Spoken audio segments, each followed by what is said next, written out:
Park के पास अस्पताल है, जो गोरखपुर का बहुत पुराना अस्पताल है। ये 2001 में हमने शुरू किया था, जब यहाँ पे हॉस्पिटल्स नहीं थे, पेशेंट्स भी इतने ज़्यादा नहीं थे, नंबर ऑफ़ पेशेंट्स कम थे।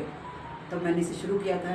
जब शुरू किया तो मुझे एहसास हुआ कि भाई हॉस्पिटल खुलना बहुत बड़ी बात है और इसके ज़रिए हम लोगों की हेल्प कर सकते हैं, स्वास्थ्य संबंधी जानकारियाँ दे सकते हैं, उनको देख के हम अपने प्रोफेशन को जस्टिफाई कर सकते हैं।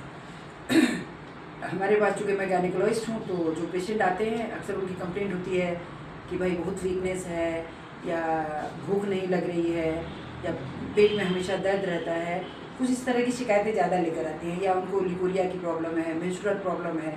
तो अब मेंस्ट्रुएशन आजकल तो भाई ये तो नेचुरल प्रोसेस है, 12-13 आजकल तो लड़कियां 8-10 साल से ही मेंस्ट्रुएशन शुरू हो जाता है उन लोग के।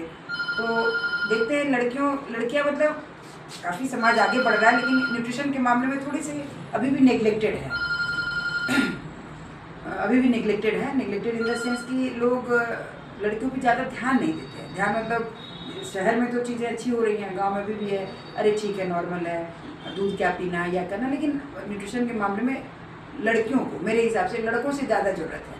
इसीलिए कि भाई उनका मेंसेज आना है, उसमें ब्लड लॉस होता है, फिर उनकी भाई शादी होती है, उसमें कोई प्रेगनेंसी कंसीव करना, प्रेगनेंसी होना, उसमें भी उनकी न्यूट्रिशन की डिमांड बढ़ जाती है, जैसे आयरन, कैल्शियम, मैग्नीशियम, पोटेशियम, कई चीज़ों की, जिंक, तो ये सब बहुत चीज़ें हैं। और चूँकि हम लोगों को कहीं ना कहीं ये लगता है कि उनकी न्यूट्रिशन डिमांड पूरी नहीं हो पा रही है खाना से, नेचुरल फूड से, तो हम लोगों को कहीं ना कहीं उनको सप्लीमेंट भी देना पड़ता है। तो वो सप्लीमेंट आयरन, कैल्शियम और बी कम्प्लेक्स है, मल्टीविटामिन है, और इस सब के रूप में हम लोगों को देना पड़ता है। मतलब दवा किसी न किसी रूप में खाना, मतलब न्यूट्रिशन के रूप में उनको देना या खाना ज़रूरी हो जाता है।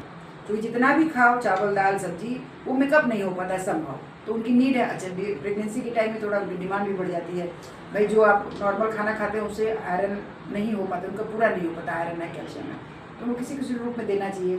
और मैं अपनी बात से मैं समाज को या लेडीज़ को खास करके, तो खाना वाला पार्ट लेडीज़ के हाथ में ज़्यादा आ जाता है, लड़कियों पे ज़्यादा ध्यान देने की ज़रूरत है, और उनके खान पान का ध्यान रखना बहुत ज़रूरी है, क्या खा रही हैं, क्या नहीं खा रही हैं। आजकल फास्ट फूड का प्रचलन है, उस चक्कर में भी नॉर्मल खाना हम लोग का छूट जाता है, रोटी, चावल, दाल, फास्ट फूड ज़्यादा खाती है, इससे भी वो थोड़ी बीमार रहती हैं। हो गया।